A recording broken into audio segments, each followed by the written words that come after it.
I was having y'all, it's your boy Rico from Street Scores, and we gotta talk about what happened today, day 13 of Commander Training Camp, August 10th on a Wednesday. And I still haven't been able to get the day 12 one done. I'm gonna get that out to y'all soon. Hopefully I can get that done late tonight or maybe tomorrow, but we had to go ahead and talk about day 13 because a couple of really notable things. We had our first Washington Commander fight of period since our name has been the Commanders, of training camp, of the offseason, all of it. And then our new D-line coach is loud, passionate, and we're going to talk about how he looks as far as coaching and team engagement, getting the best out of these defensive linemen today, and also some background history on them that may make you more optimistic about the fact that he really was always the soul of this defensive line, but he was just being overshadowed by Sam Mills being above him in coaching priority. Also, of course, Warren Sapp is still there, Ryan Kerrigan is still there. We're going to talk about all of that, and of course we got to talk about Carson Wentz and Terry McLaurin becoming a real thing. We're getting better and better every day. And y'all already know how Rico at Street Scores does. When we break down a day of training camp, we got to start with the injuries, then we got to break down every position group, starting with the quarterback, then running back, and then all the way through the offense, then starting with the defensive line on defense, and then go through every position group on the defense, then special teams, and anything that's worth talking about. But before we dive into all of that, make sure you subscribe to the channel, hit the bell next to the subscription button so you get notifications immediately. And every time I release an informative and opinionated video just like this one, make sure you pull up every Friday night to the broadcast show where we talk about everything music, sports, anime. We're here to laugh. It's really just a podcast where we talk about everything. Also, make sure you pull up every Sunday for the call-in show where y'all call in. You can rant about the burgundy and gold, positive or negative, or you can ask me whatever questions you may have. And of course, it will be after the first preseason game against the Panthers, which is Saturday. So of course, we're going to talk a lot about that on the Sunday live stream. Without further ado, let's get it.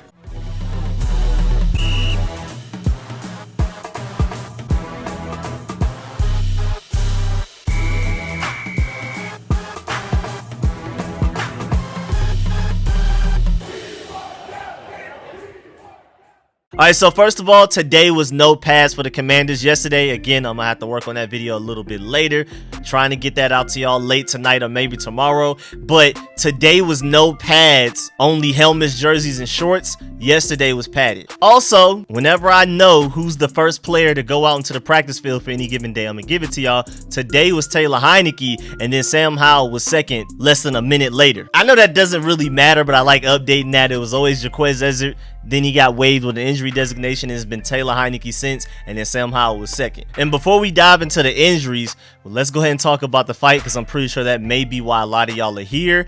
It was really brief. Shaka Toney didn't like how Curtis Hodges blocked him on a play, and it was really close to the end of practice. And after the whistle, Shaka Toney approached Curtis Hodges about it and then ripped off his helmet with a punch. And then, like, immediately after that, everybody stepped in, so it didn't get to go too far. And Shaka Toney came out after that play and they continued practice basically like nothing happened. So it only really lasted like a couple of seconds. It was on a passing play. Curtis Hodges blocked Shaka Toney. For some reason, Shaka Toney didn't like it. I still don't exactly know why he didn't like it, but Sammis Reyes and Montez Sweat were among the first to get there and to calm it down. So they stopped it before it could turn into a full-blown fight with punches thrown back and forth and stuff like that. So I'm pretty sure they're perfectly fine after that. It was just probably in the heat of the moment type of thing. I'm pretty sure they're perfectly cool. Nothing to worry about, but I think it is really interesting that we finally had our first fight. It seemed like it was kind of inevitable, even though Ron Rivera is a super disciplinarian type of guy, so you're not really going to have fights on a Rivera coach team, but it was only a matter of time. It's really hot. I've heard it's been pretty wet up there as well. It's been raining infinitely down here in Atlanta. We haven't gone a day without rain in weeks, and most of the time it's like a thunderstorm that knocks out my internet for hours. I've been having to work around that with uploading videos. I'd be having to upload videos off of my phone's hotspot. Some of these videos I've been putting out the last few days. It's been a struggle, and so I understand, man. It's hot everywhere. It's raining everywhere, and it was just only a matter of time type of thing. Nothing too serious, nothing we have to worry about going further into training camp. Plus, they're going to have some time to take the anger out on an opposing team finally, the Panthers, this coming Saturday at 1 p.m. Now, moving to injuries, it's a ramp-up day for Curtis Samuel. Yesterday, again, I'm going to try to work on that video and get that out as soon as possible. But it's just so many videos going out, so many things happening. I'm going to have to see when I can finally get that out because I really don't want to skip a day in my whole catalog of my training camp breakdowns, but we'll see. But Curtis Samuel didn't participate yesterday in full pads. Today, they took the pads off, and he had technically another ramp-up day where he was a full participant. But today on the side field, John Bates went back. nothing to worry about, just sort of a slight ramp down from his continuous ramping up that he's been getting the past few days, really over the past week. And then we had Benjamin St-Juste on the side field for the first time. Hope it's nothing serious, because that's one of my key players that I'm really excited about moving forward. And then Cole Turner and Troy Apke were there as well, per usual. They've been there for days already. And then J.D. McKissic was not at practice today, just period. Not on the side field, nothing. Also, William Jackson only participated in individuals, didn't participate in team drills from what I'm hearing. Also, Rivera finally gave an update on what's going on with Trey Turner. Finally. We already knew he was dealing with a quad injury, and I mean, that's nice to know, but how severe is it? And today he finally said that he's going to be out for probably like the next 10 days, or really within the next 10 days, 10 days at the latest. And remember, he's already been out since July 28th, but Rivera also spoke on the fact that they're not really worried about him missing time. They're going to be overly cautious with everybody on this team. I feel like they're being overly cautious with Logan Thomas, Chase Young, Curtis Samuel, and even Cole Turner with the recent hamstring injury. I feel like, honestly, a lot of these guys, if we were technically playing a Super Bowl tomorrow, pretty much everybody but probably Chase Young would play. Even Logan Thomas, I believe, would probably play. But there's no reason to rush anybody back right now. It's training camp. We're all in for week 1 and beyond. We're trying to make the postseason. We're trying to make a long run. We need to be healthy to do that. It's not just ability, it's availability. But in Trey Turner's case, especially, on top of how they're already being overly cautious with everybody, they're super being overly cautious with him, because they feel like he already knows a lot of the techniques that they teach. He's already played for Ron Rivera before, even though he technically is a free agent addition in this offseason class. They don't feel the need to rush him back because he should be good to go, and they feel like he's already looked good the few days that he has practiced. And then lastly, in good news, Rivera said that Chase Young has progressed very well, start working on easing them back, but they liked where things were headed. And remember, a few days ago, the update on Logan Thomas was that they like where he's at as well. They feel like he's on schedule. So a lot of our guys that are still currently hurt that we haven't seen them much at practice so far, or if they come back and they've had to sit out again, they're being ramped up, ramped down. Pretty much everybody's either on schedule or ahead of schedule, which is good. We just have a couple of minor injuries out there like J.D. McKissic, Trey Turner, Cole Turner. Those are probably the only ones I'm even like slightly worried about and keeping an eye on. And Cornelius Lucas too, because I still don't exactly know what's going on with that. I still haven't gotten an update on why he's not there, and he's not even practicing on the side field. I mean, a lot of the times he's just not there. No jersey on, no nothing, just chilling. Now moving on to the quarterbacks, a common theme that's been going down the past couple of days,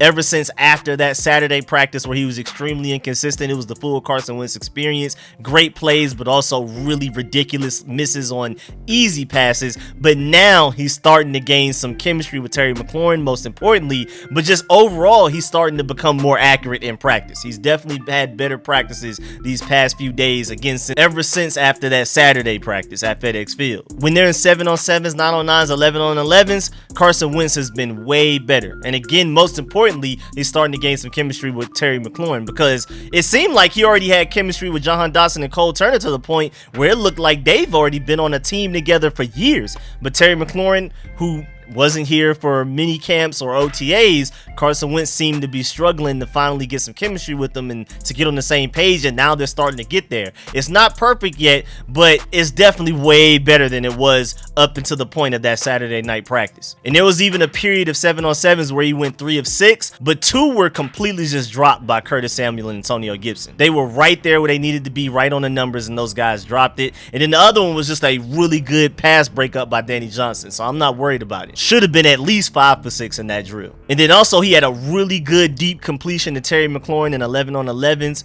so that has me very optimistic. Nice little 35-yard throw with Bobby McCain really close, really good coverage, but threw it in the right spot, and Terry McLaurin made a really nice grab. And then a few plays later, Carson Wentz, continuing that chemistry with Jahan Dotson, found him down the left sideline for a really nice gain. And then when they went to goal line, he had 2 touchdowns, 1 to Terry and 1 to Diami. So he's definitely becoming more consistent, but he's not without his issues. He also had an interception today. So there were 2 plays where Terry McLaurin was matched against Bobby McCain and Carson Wentz threw the ball to Terry. One, Bobby McCain is really good coverage, but really good throw, really good catch by Terry. But then the next one, Bobby McCain went and actually got the interception this time.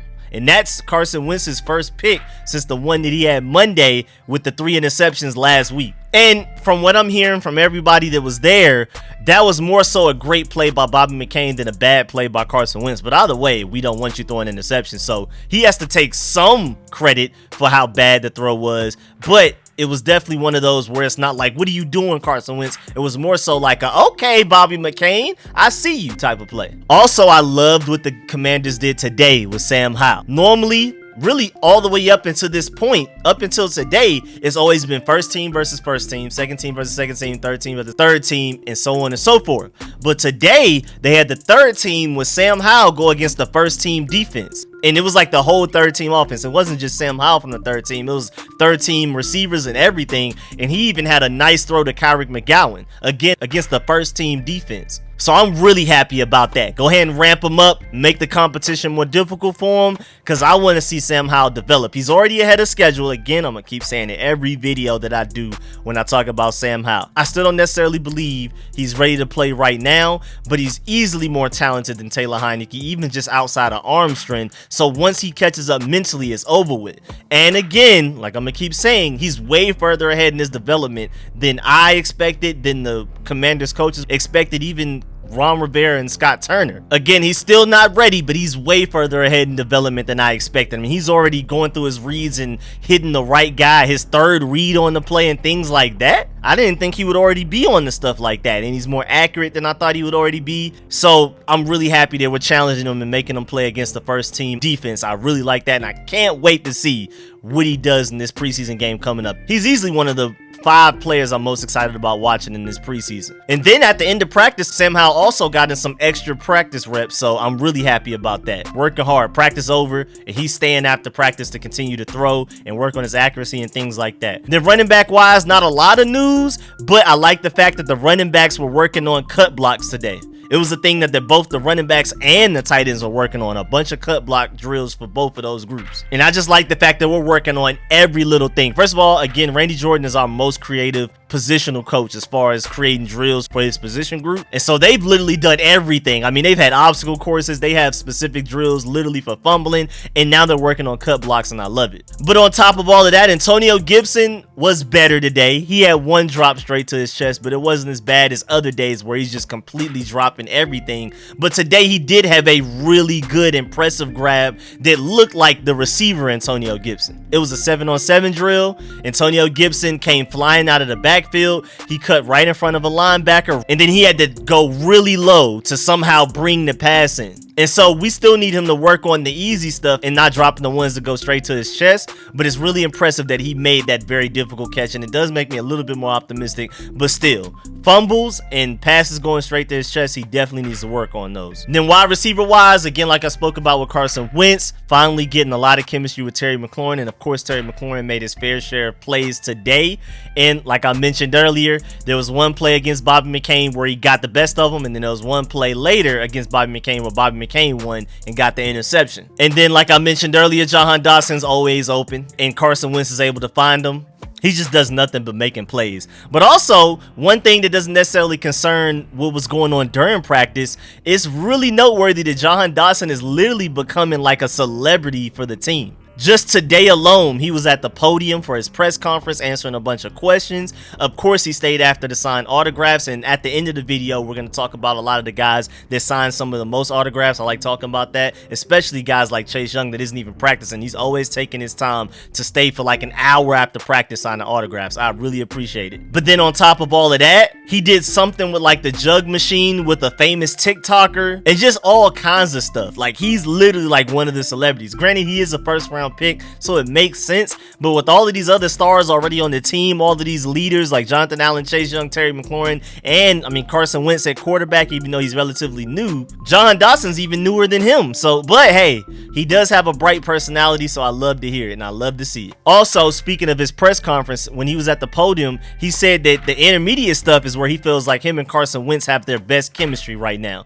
When this intermediate range, they're unstoppable, and that's kind of true. Whenever Carson Wentz is looking for Jahan Dotson anywhere in the intermediate range, like 10 to 30, they've been on the money. Also, Dax Milne is still making plays. Dax Milne has been balling this training camp. You can definitely say he's probably even above Cam Sims on the depth chart, like I talked about in my full depth chart breakdown where we went through all 90 players currently on the roster. And I believe, was that this morning or last night? Again, I've been putting out so many videos, I don't even know when I put that one out, but I believe that was last night. If you haven't checked that out, go check it out. Also, Kyrie Mcgowan making plays on offense. That's not something you usually hear. Usually, like outside of the obvious guys that are making plays for our receiving group, the guys that are obviously going to make the roster, you usually hear Mark and Michelle making the most plays. But today, Kyrie Mcgowan got one. He's mostly here, though, to be a special teams guy, but if he can contribute on offense, that increases his chances of making the roster. Also, Ron Rivera said that each guy brings something different when talking about the last few receiver spots. So he's very optimistic, and he feels like those last couple of spots are very competitive, and whoever they pick is just the best out of those guys, and not necessarily like oh, well, we got to get somebody, so we might as well get this guy. No, it's going to be a tough decision when we get down to that 53-man roster. Remember, after each preseason game, there's another cut. So after this preseason game, again, we're allowed one extra player because of David Bada. We go from 91 to 86 players after the preseason game against the Panthers. Then after the second preseason game, we go from 86 to 81. And then after the third one, we go from 81 to 53. And then tight end wise, nothing very noteworthy. I mean, Armani Rogers still out there doing this thing. Happy to hear it. Curtis Hodges still making plays as well. And I like the fact that he's becoming a better blocker. That makes him a dual threat tight end, because how do you defend 6'8" in the passing game? And he's faster than what you think. And then also, of course, noteworthy wise with him, he was the one that got in the scuffle with Shaka Toney. But also, like I mentioned earlier, the tight ends were also going through cut block drills along with the running backs. But, I mean, kind of at separate times and in separate places. Not at the same time, but offensive line, nothing really noteworthy. So I'm going to go ahead and go to the defense. And defensive line wise, we got to focus in on the new defensive line coach, Jeff Zgonina, who, after we fired Sam Mills III, he was promoted from assistant defensive lines coach to the defensive lines coach. He's the guy in charge. And it's already easy to see that the passion is there, the energy is there. Remember, he's a 17-year NFL veteran, and he's one of the loudest guys out there, and that's what I was talking about. When we first hired him, I was like, I hope he's loud, because I don't think it's any coincidence. And I break this down in the Sam Mills is fired video. I do a full breakdown of this, but just to summarize real quick, I don't think it's a coincidence that Jim Tom Sula was getting the best out of his defensive line when he was here, and he's one of the craziest, loudest guys I've ever seen as a coach in the NFL. And then it's no coincidence that Chris Harris and John Moskowitz are probably our two best positional coaches, and they're also some of the loudest, most trash talking, most cussing positional coaches that we have on this team as well. And so the fact that Jeff Zgonina is stepping up as another vocal leader, I think that's big. I mean, of course, what he teaches them is going to matter as well, but you cannot leave out the passion. The passion matters a lot. He was loud like crazy. I mean, you could hear him over the rap music that was being played. And most of the time, you can't really hear coaches over the music while everybody's practicing. But you could clearly hear him over everybody. It's a complete contrast to Sam Mills III. From everybody that I've heard talk about him, even before he got fired, he just be chilling. No yelling, just calm and collected. And I definitely prefer the exact opposite. I prefer the antithesis to that. The Jeff Zgoninas of the world. They're just completely loud and yelling at defensive linemen. I want that. And I mean, there was one quote where he was yelling, "Bring the hammer," constantly during defensive line drills today. I was really happy about that. And he was also showing them what to do. I like that. And I think it's also really interesting that Zegonina was always the vocal leader and the active presence during positional drills, even while Sam Mills was here. So I think this was definitely a much needed move right now. But of course, Warren Sapp and Ryan Kerrigan have also been there for defensive line drills. They're still here. Warren Sapp is still here. Hopefully, just like that interview I uploaded, that quick 2-minute interview earlier today, it seems like he's warming up to maybe the idea of becoming somewhat of a defensive line coach here, even though he won't probably be the main one. If he can just gain a title so he can be here year round, year after year, rather than just occasionally coming here training camps and OTAs like he did this offseason, I would be ecstatic about that. I would really love for Warren Sapp to be hired here full-time in some way, because I loved what he's telling the guys to do.